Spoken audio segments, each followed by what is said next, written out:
Depuis la nuit des temps, les hommes se sont toujours fait la guerre.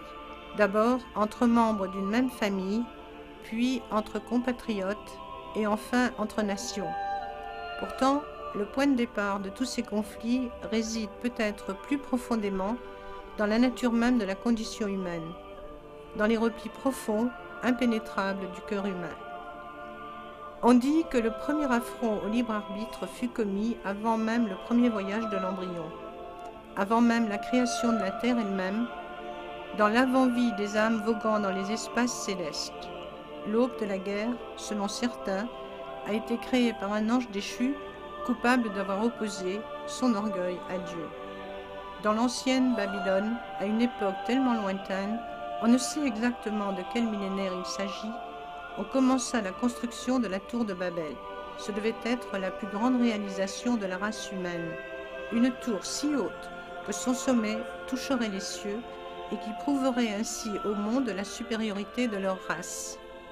Mais l'ironie du sort voulut que la tour ne soit jamais achevée.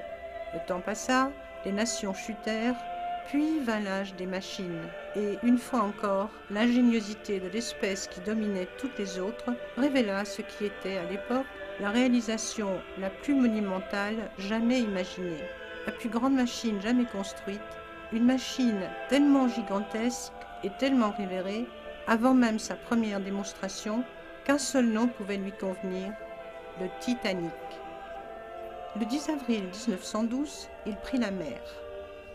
On disait de ce navire que Dieu lui-même ne pourrait pas le couler, mais l'ironie du sort voulut que l'élément même qui devait le maintenir à flot le fit couler, l'eau, de l'eau glacée sous la forme d'un iceberg. Il n'acheva même pas sa traversée. Puis la génération suivante entreprit de réécrire les pages de l'histoire. Il s'agit peut-être de la dernière génération, celle de l'ère de la conquête spatiale. La concurrence entre les rivaux était sans précédent. De puissantes nations dépensèrent des milliards dans cette rivalité acharnée pour devancer leur adversaire.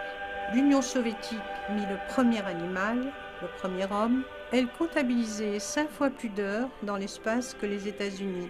Et en juin 1969, à près d'un mois avant le lancement d'Apollo 11, elle lança une sonde non habitée vers la Lune, destinée à rapporter le premier échantillon de terre d'un autre monde. La course était serrée à ce point-là.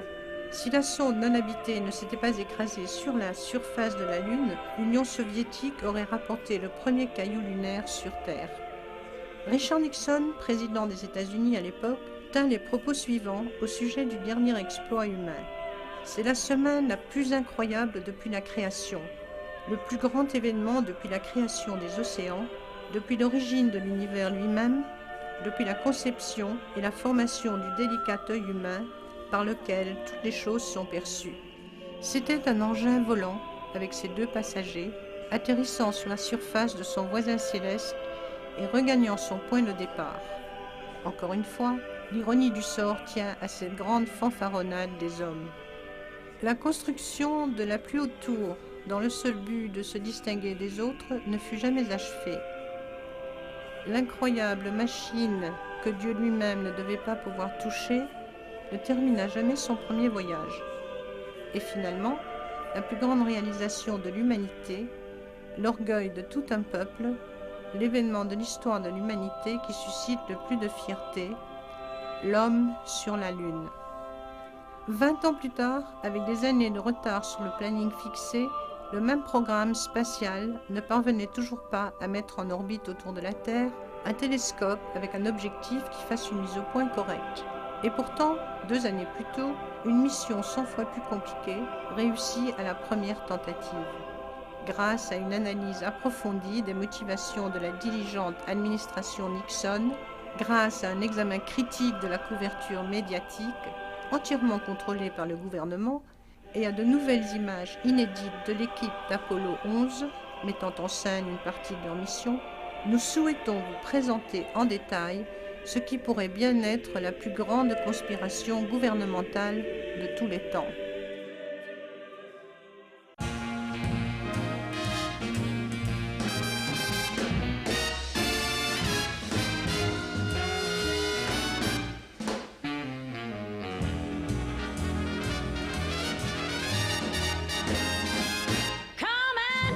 trip in my rocket ship. We'll have a lovely afternoon. Kiss the world goodbye, and away we'll fly. Destination moon. We'll travel fast as a light till we're out of sight. The earth will be like a toy balloon. What a thrill you'll get riding on my jet. A destination moon. We'll go up, up, up, up. Straight to the moon we two. High in the starry blue. I'll be out of this world with you. So away we'll steal in my space mobile, a supersonic, a honeymoon. Leave your cares below, pull the switch, let's go. A destination moon.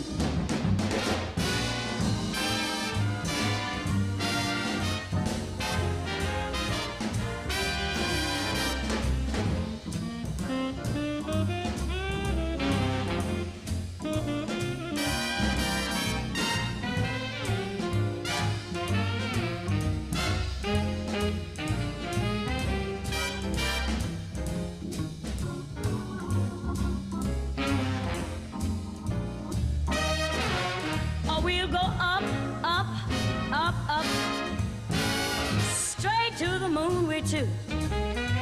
We'll be high in the starry blue. I'll be out of this world with you. So away we'll steal in my jet mobile, a supersonic, a honeymoon. Leave your cares below, pull that switch, let's go. Destination. We're flying high up in the sky. Destination, destination moon.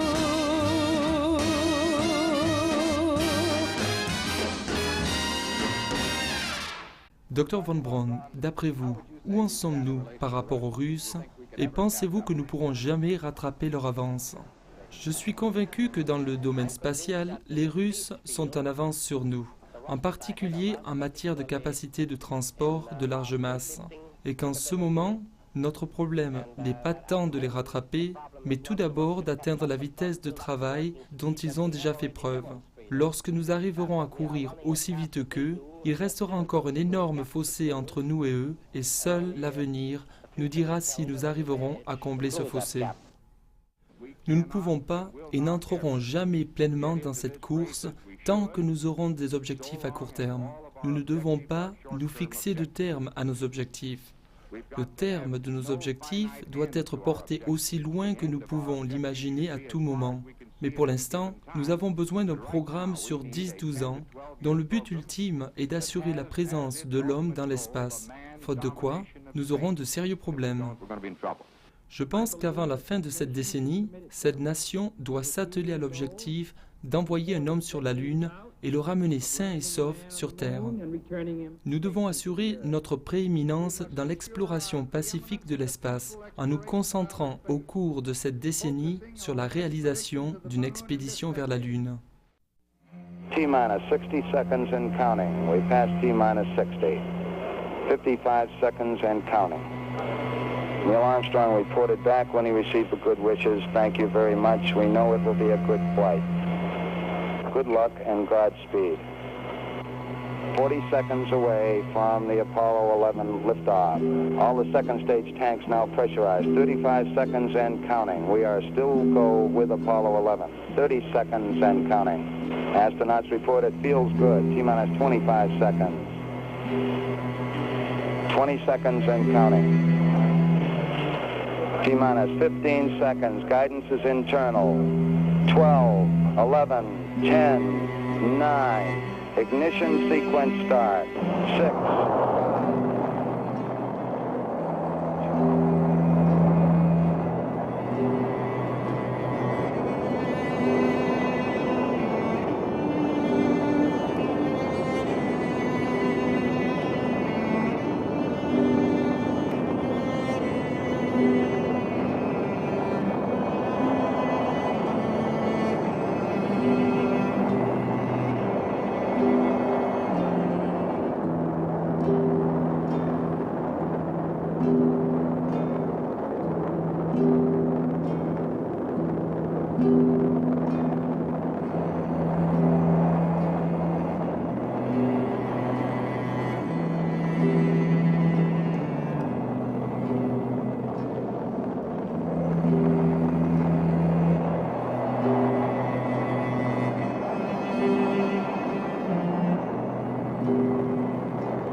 Le grand public ignore que très haut, au-dessus de la Terre, débutant à 1600 km d'altitude et couvrant 40 000 km, se trouvent des bandes mortelles de radiation appelées les ceintures de radiation de Van Allen.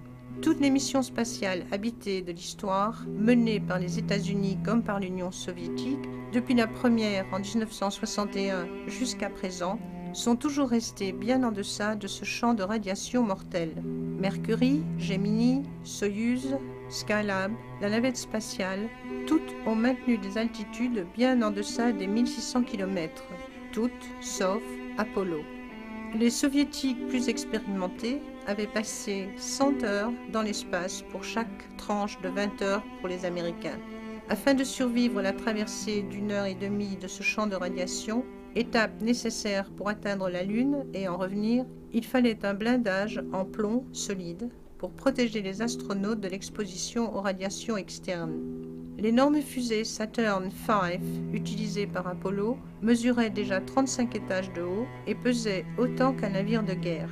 Ajouter un poids supplémentaire sous la forme d'une barrière en plomb entourant complètement les membres d'équipage aurait rendu le décollage de l'engin impossible.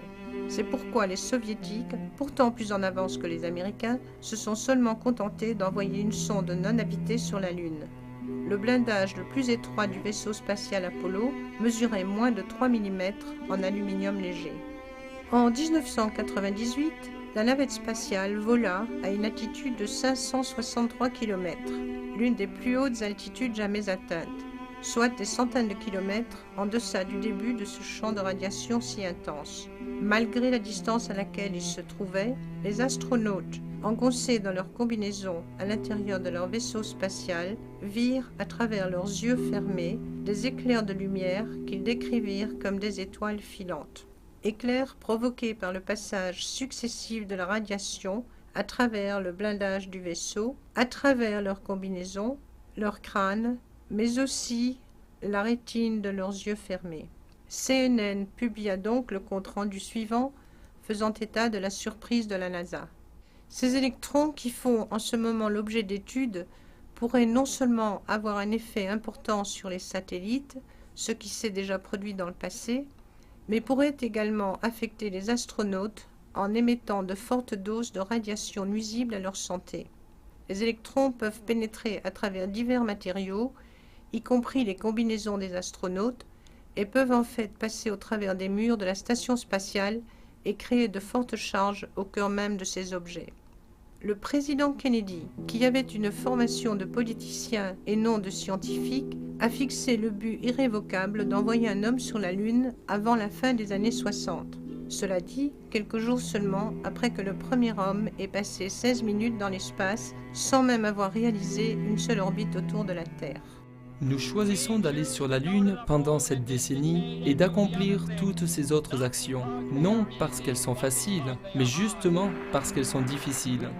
Nous prenons un risque supplémentaire en le faisant sous les regards du monde entier. Mais comme l'illustrent les pieds de l'astronaute Shepard, ce risque ne fait que rehausser notre stature lorsque nous réussissons. La technologie nécessaire au lancement de l'énorme fusée Saturne V est similaire à 95% à celle du lancement d'un missile balistique intercontinental.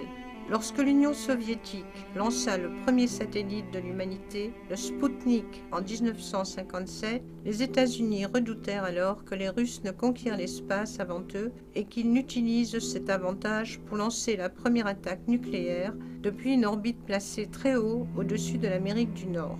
Lorsqu'ils envoyèrent également le premier homme, l'envoi du premier équipage de 3 hommes et pour la toute première fois la mise sur orbite simultanée de 2 vaisseaux spatiaux, l'inquiétude fit place à la peur, puis à l'horreur, tandis que les États-Unis voyaient leur ennemi communiste réaliser toutes ces premières sans aucun espoir de jamais les rattraper.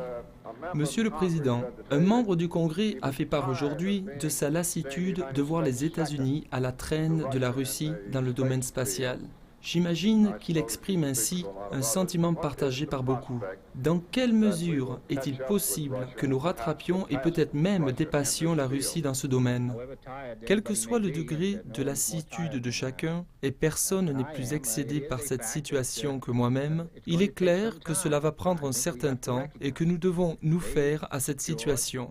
Ils ont réussi à fabriquer ces grosses fusées d'appoint qui leur ont permis d'être les premiers à lancer Sputnik et à envoyer un homme dans l'espace. Nous allons être en mesure, je l'espère, de mener à bien nos efforts cette année tout en portant l'attention nécessaire à la sécurité de l'homme qui sera choisi pour cette mission. S'il était impossible de battre les soviétiques dans la course à l'espace, qui était de facto une course aux armements technologiques, que pouvait-on faire ? Comment l'Amérique parviendrait-elle à déjouer la menace d'un armement supérieur ? Dans toute l'histoire des rivalités et des guerres, d'ingénieux généraux, à la tête d'armées plus faibles que celles de leurs adversaires, ont eu recours à la ruse et la désinformation pour remporter la victoire. Pendant la Seconde Guerre mondiale, par exemple, des colonnes de chars gonflables furent disposées loin de la Normandie pour attirer les forces allemandes loin du véritable lieu du débarquement. Le programme de défense de la guerre des étoiles a truqué des tests pour faire croire que le programme était plus avancé qu'il ne l'était vraiment. L'objectif était de tromper l'Union soviétique sur les capacités militaires américaines. De toute évidence, il n'était pas possible de ne tromper que les soviétiques sur les capacités stratégiques américaines pendant les années 60, tout en parvenant à informer secrètement 200 millions d'Américains de la vérité. Afin de convaincre les soviétiques que les États-Unis disposaient de la capacité d'aller sur la Lune, tout le monde devrait y croire aussi. De plus, il y allait de la fierté d'une nation et de l'objectif de créer un martyr, sans mentionner la contestation grandissante à l'intérieur du pays contre un gouvernement qui envoyait des dizaines de milliers de vies à la mort dans une guerre étrangère marquée du sceau de la contradiction et de l'ambiguïté. De plus, le programme Apollo avait déjà coûté des milliards de dollars. S'il ne parvenait pas à atteindre son objectif après un tel investissement, il représenterait à coup sûr une pilule très difficile à avaler pour les contribuables. Le coût du programme, dont le seul objectif était d'être les premiers à planter un drapeau sur un caillou sans vie, situé dans la banlieue de la Terre, est de 135 milliards en dollars constants. Avec une marge de profit de simplement 7%, cela équivaudrait à un profit de plus de 9 milliards de dollars pour les entreprises choisies par leurs amis de la NASA. Si l'engin se contentait de n'atteindre que l'orbite terrestre, comme l'avait déjà fait les missions précédentes, la fabrication d'autres éléments n'aurait pas été aussi coûteuse et encore plus de profit aurait pu être réalisé. 135 milliards peuvent nourrir 2 millions de personnes pendant leur vie entière. Ils peuvent également financer la construction de 2 millions de logements de 3 pièces. Pourtant, comment a-t-on pu garder pendant si longtemps le secret sur une telle entreprise ? En ce qui concerne ce dernier aspect, il suffit de se souvenir qu'une énigme toujours non résolue, remontant à 6 ans auparavant, l'assassinat du président Kennedy, continue de hanter les esprits de la majorité des Américains. Bien que l'assassinat de l'assassin ait pourtant rendu évident l'existence d'une conspiration, la vérité sur cette affaire n'a toujours pas été établie. Par son ampleur, le secret des fausses missions Apollo ne peut être comparé qu'au projet Manhattan. La construction secrète de la première bombe nucléaire au début des années 40 a impliqué 129 500 personnes sur une période de 3 ans et pourtant le secret n'avait pas été percé. Un quart de siècle plus tard, les méthodes et la technologie de l'espionnage ont certes fait des progrès, réduisant considérablement le nombre de personnes au courant d'une vaste opération clandestine. Juste une année avant la première mission sur la Lune, la NASA a lancé le satellite Tetra, spécialement conçu pour simuler l'émission de données depuis la Lune afin que les équipes à terre puissent s'entraîner dans les manœuvres d'atterrissage d'une manière très similaire à la façon dont les astronautes ont répété leur mission dans leur propre simulateur. Ce satellite serait prétendument retombé sur Terre. Si ce n'était pas le cas, tout ce qui aurait été nécessaire au cours du véritable vol serait, à quelques nuances près, une simple transmission de l'un de ces programmes informatiques au satellite afin d'être retransmis jusqu'à Houston. Ceci pourrait se faire simplement en appuyant sur un bouton. Plusieurs ordinateurs et leurs opérateurs trompés recevaient ainsi des informations préalablement falsifiées, y compris l'emplacement, l'altitude supposée du vaisseau spatial et la consommation de carburant, comme si ce vaisseau spatial effectuait vraiment sa descente vers la surface de la Lune.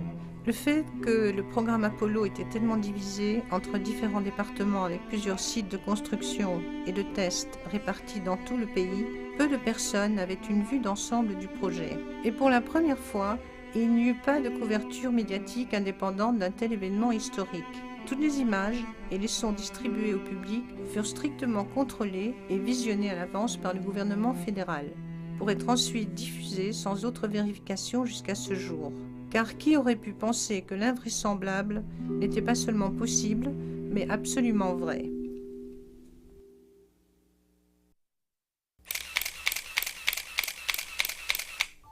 Et les photographies, que nous disent-elles?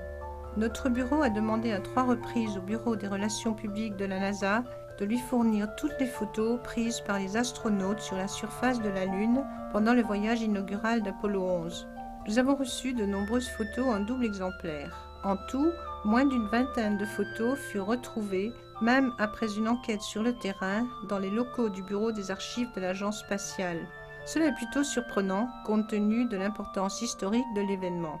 Ces photographies étaient exactement pareilles à celles qui circulaient année après année à l'occasion de l'anniversaire de l'événement. On estime que rien qu'au cours des 60 premières minutes passées sur la Lune, dans de telles circonstances, de nombreuses autres photos auraient dû être prises. Un autre élément surprenant est la rareté des photographies du pionnier de la mission, Neil Armstrong. Il s'agit de la plus grande réussite de l'histoire de l'humanité, marquant ainsi l'avènement d'un nouvel âge de lumière scientifique. Pourtant, nous n'avons de lui qu'une seule photo, en gros plan, sur la Lune. Là, à côté de ce reflet fantomatique, celle-ci prise par un appareil photo automatique monté sur le côté du module lunaire. Peut-être avait-il oublié qu'il avait attesté de l'authenticité de l'événement en apposant sa signature sur cette plaque gravée par le gouvernement fédéral.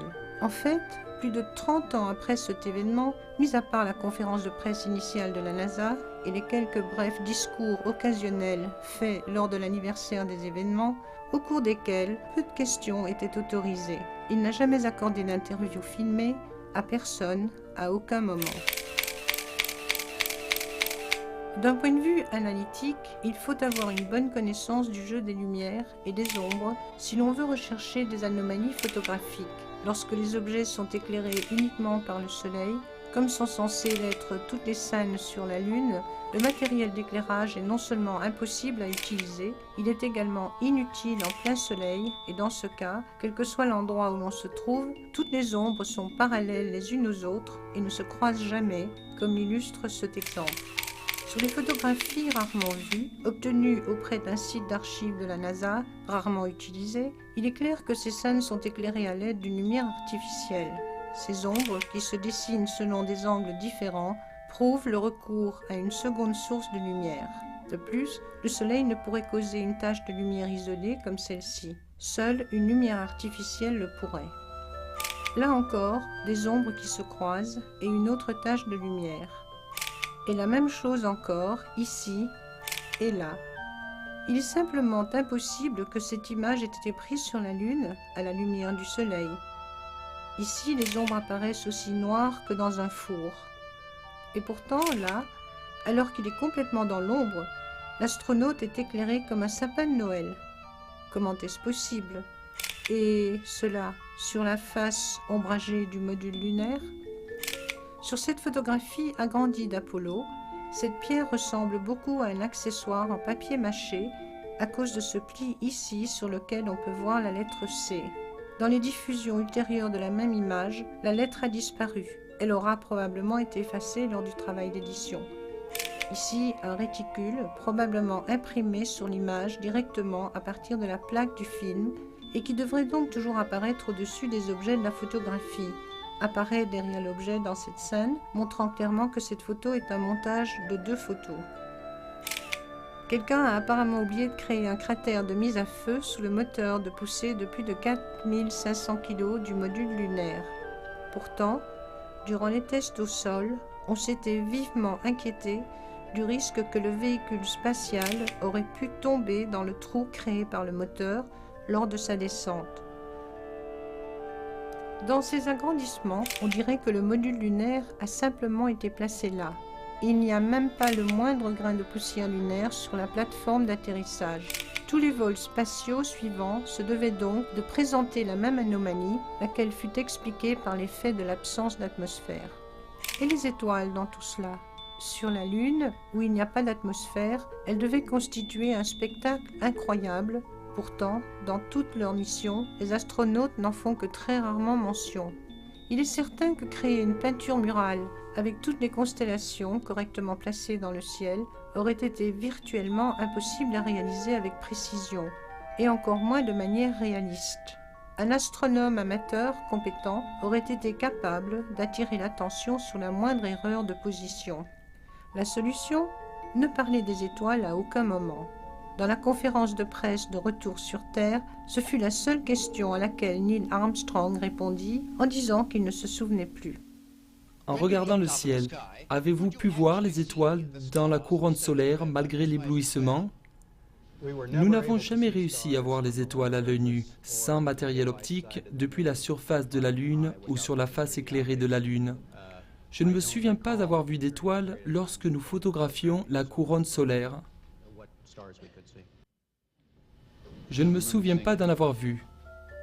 Mais quelques années plus tard, Michael Collins se souvient avoir vu les étoiles et il en parle dans son livre « Expédition sur la Lune ».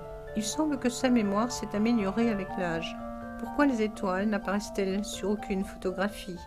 Tout simplement parce que la bonne ouverture du diaphragme de la caméra, presque entièrement fermée, est nécessaire pour compenser la lumière vive du Soleil sur la surface de la Lune, a complètement atténué la faiblesse des taches de lumière relativement distantes. Cette réponse est exacte. Cela n'explique pourtant pas pourquoi ils n'ont jamais pris de photos d'étoiles eux-mêmes, alors qu'ils bénéficiaient d'une exposition parfaite pour cela. Et bien qu'ils aient amené des engins motorisés sur la Lune, ils n'ont jamais pris de télescope photographique. S'ils l'avaient fait, ils auraient pu voir plus loin dans l'univers ce que personne n'a jamais fait auparavant. S'ils avaient pris un télescope sans être réellement sur la Lune, ils auraient dû imaginer des galaxies encore inconnues et ainsi courir le risque de voir la preuve révéler un jour qu'elle n'existait pas. Quel est le prix de 3 engins motorisés lunaires en dollars d'aujourd'hui ? Près de 60 millions de dollars chacun, bien qu'ils contiennent moins de pièces qu'une Jeep. Où allait donc tout cet argent ? Et puis, il y a le drapeau, flottant dans le vent, et cela au moins 2 fois sur la Lune dépourvue d'atmosphère. Nous pouvons seulement supposer que la plupart des missions ont été filmées à l'intérieur d'un bâtiment par peur d'une reconnaissance aérienne ou par satellite d'une nation hostile. On a probablement dû retirer le système de climatisation des sacs à dos afin de permettre aux astronautes de bouger sans tomber. À cause des studios surchauffés par le système d'éclairage, les astronautes ont dû avoir très chaud à l'intérieur. Si tant est que c'étaient bien les astronautes, parce qu'après tout, on ne voit jamais leur visage. C'est probablement l'énorme quantité d'air conditionné nécessaire qui causa un courant d'air. Ici, le monteur a coupé la bande pour passer à un plan fixe du drapeau juste au moment où l'effet devient visible. Cette prise n'a pas été vérifiée, ce rare clip obtenu il y a plusieurs décennies ne fut jamais rediffusé par peur des progrès cinématographiques qui auraient décelé cette anomalie. Il est relativement facile de reproduire la sensation de rebond et de flottement dans les mouvements des astronautes grâce au ralenti. Vous regardez des scènes qui ont été diffusées il y a plus de 30 ans. Maintenant, regardons-les à nouveau à une vitesse 2 fois plus rapide. On s'aperçoit qu'en fait, les astronautes sont toujours sous l'emprise de la gravité terrestre et qu'ils ne quittent pas plus le sol qu'ils ne le feraient sur Terre. Ces images, rarement diffusées à la télévision, montrent clairement que l'équipage d'Apollo 11 a emporté avec lui dans sa mission une caméra vidéo couleur de haute résolution. Pourtant, les seules images diffusées en direct depuis la surface de la Lune furent celles tournées avec une caméra noir et blanc, de faible définition. En fait, les chaînes de télévision se sont plaintes parce qu'en plus de cela, elles étaient forcées de filmer les images depuis un téléviseur de projection d'une technologie vieille de 30 ans et parce qu'elles n'étaient pas autorisées à filmer en source directe, ce qui dégrada encore la qualité et la clarté des images. Peut-être était-ce précisément l'effet recherché par la NASA et le gouvernement fédéral. Après tout, c'était une première. Peu importe l'endroit où il se trouvait, il valait mieux commencer la première mission avec des images troubles et de nombreuses coupures que de montrer trop de détails d'une scène truquée. Et voici finalement l'élément le plus accablant. Juste avant le bouclage de ce documentaire, parmi toutes les bandes filmées d'Apollo 11, demandées à la NASA pendant une période de 5 ans, nous avons découvert un joyau, un vieux rouleau de pellicule reçu par erreur. Il contient des images brutes, non éditées, de l'équipage d'Apollo 11. Ce document en couleur montre Michael Collins, Edwin Aldrin Jr. et Neil Armstrong en train de répéter une partie de leur mission pendant près d'1 heure.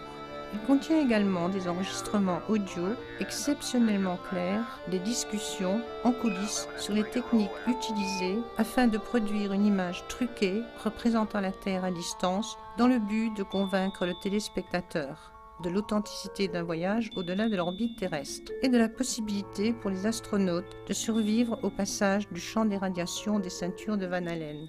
Il est impossible de penser que la répétition ait eu lieu pour une autre raison avant la mission.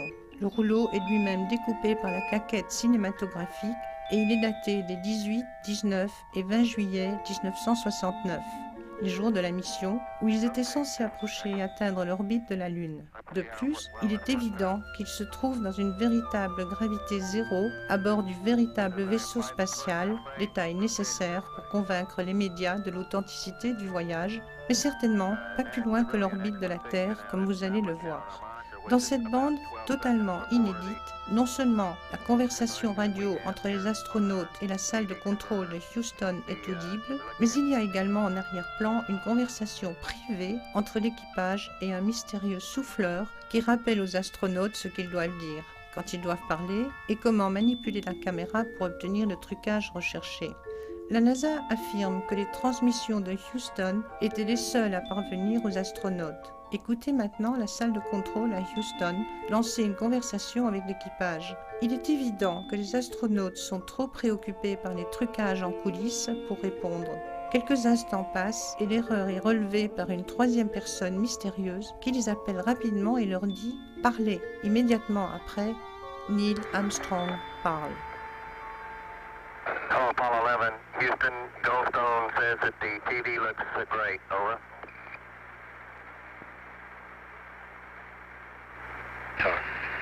Okay, Roger, we're dropping in on Earth. Une fois de plus, ils essayent de créer l'illusion que la Terre se trouve à une grande distance pour prouver l'authenticité de leur voyage et leur capacité à survivre aux ceintures de radiation de Van Allen.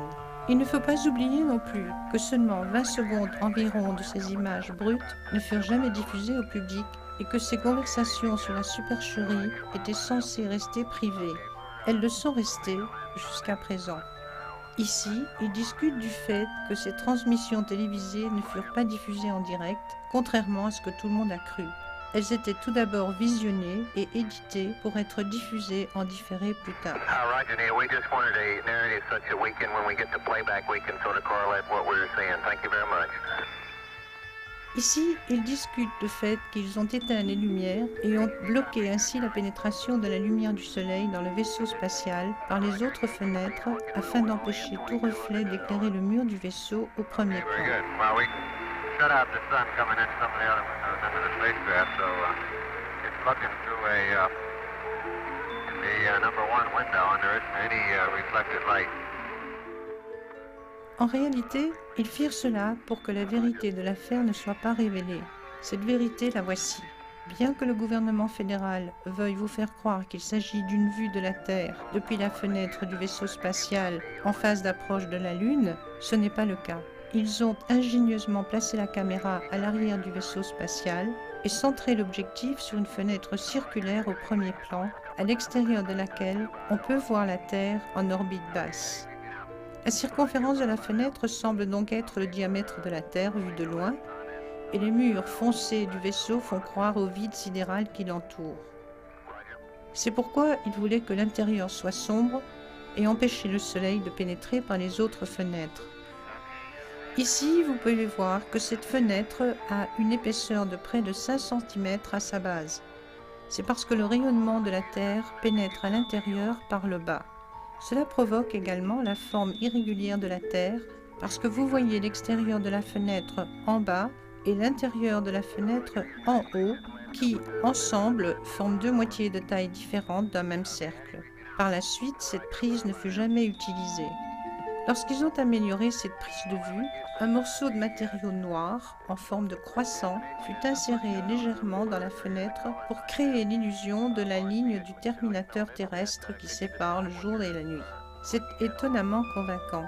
Durant ce plan, destiné à être monté et diffusé plus tard aux téléspectateurs du monde entier, et daté du 18 juillet 1969, Neil Armstrong s'incrimine lui-même lorsqu'il déclare être à 208 000 km dans l'espace, soit à mi-chemin de la Lune, ce qu'indiquent également les registres de la NASA de ce jour-là, alors qu'en réalité, il se trouve en orbite basse autour de la Terre, à seulement quelques centaines de kilomètres. Roger, Houston, Apollo 11. Calling in from about 130,000 miles out. Ici, durant un autre plan qui devait également être diffusé après contrôle, Neil Armstrong trompe les téléspectateurs en expliquant comment l'image est produite en plaçant l'objectif de la caméra contre la vitre de la fenêtre, puisqu'il devait produire l'impression qu'ils étaient bien à cette distance de la Terre. We only had one window that has a view of the Earth, and it's filled up with the TV camera. Si, comme il le dit, le cadre de la fenêtre était entièrement rempli par la caméra de télévision, alors le bras de l'astronaute n'aurait pas pu tenir entre la caméra et la fenêtre, comme c'est clairement le cas ici dans cette chute. South America becomes invisible just off beyond the Terminator or inside the shadow. Vous pouvez également remarquer comment l'astronaute faisant fonctionner la caméra réagit à cette erreur en essayant de faire un travelling arrière, zoom arrière. See white bands of major cloud formations across the Earth. Voici un plan dont il pensait qu'il n'était pas filmé et encore moins bon à diffuser parce que l'objectif faisant un zoom arrière et révèle à l'intérieur avec les astronautes au travail. Apparemment, le bouton arrêt de la caméra s'est relâché sans que personne ne s'en rende compte. Voici la lumière diffuse de travail qu'ils utilisaient pour voir les boutons de contrôle de la caméra, mais pas pour éclairer le mur du vaisseau spatial. Ici, ils retirent une partie du croissant.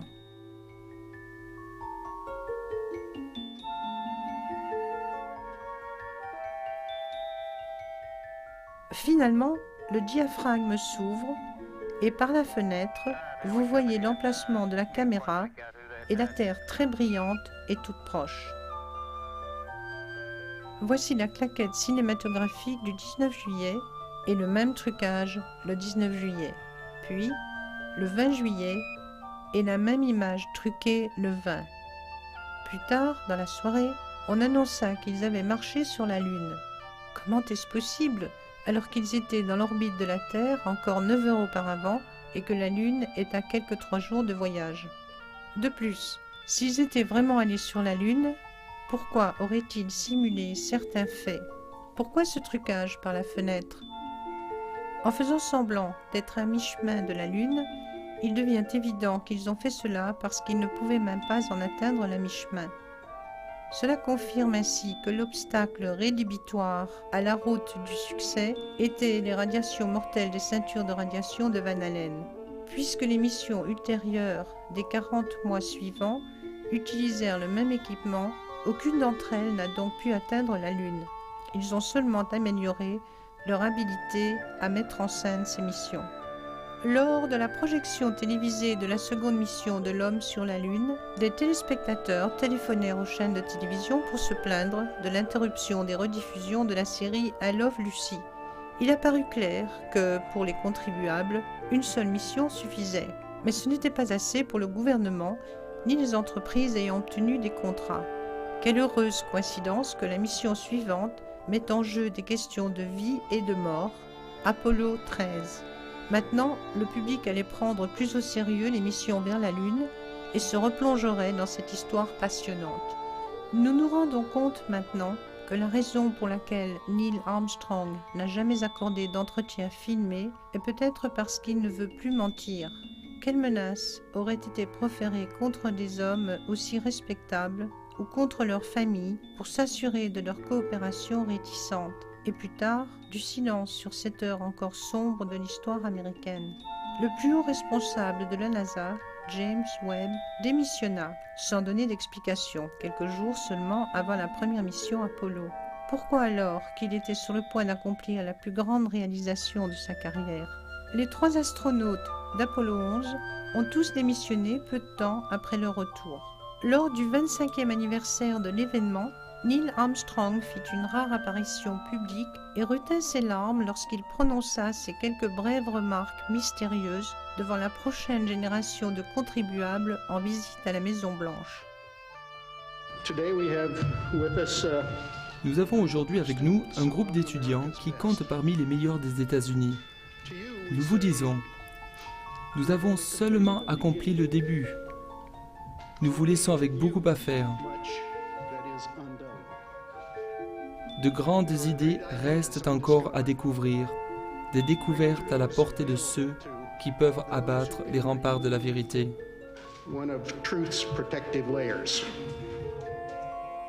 Ce rempart, c'est lui. Peut-être un jour prochain, avec la publication de ces images et de leur signification, les vrais patriotes des États-Unis se lèveront ou se feront connaître, et ils nous libéreront de l'emprise d'une telle machination et d'un gouvernement fédéral rongé par la gangrène. Même si la vérité devait provoquer la démission du gouvernement, ce gouvernement ne mériterait pas de rester en place et une amélioration s'en suivrait nécessairement. Nous sommes tous mortels, nous mourrons tous un jour. Peut-être le désir de libérer sa conscience avant ce dernier moment est ce qui fera éclater la vérité en pleine lumière. Peut-être devrions-nous faire esprit de civisme et amnistier ce crime et d'autres crimes de l'histoire en échange d'aveux des personnes impliquées avant que la vérité ne disparaisse avec celle-ci. Pourquoi doit-on attendre jusqu'en 2017 pour pouvoir ouvrir les dossiers de l'assassinat de Kennedy? Peut-être que les archives ne seront même pas ouvertes à ce moment-là, puisque la loi qui stipule l'ouverture des archives se fait avec la clause suivante, citation, « à l'exception des documents certifiés pour délai supplémentaire par le président ». Ceux qui pensent que les citoyens sont trop immatures pour la vérité sont trop immatures pour le pouvoir. La vérité nous libérera toujours.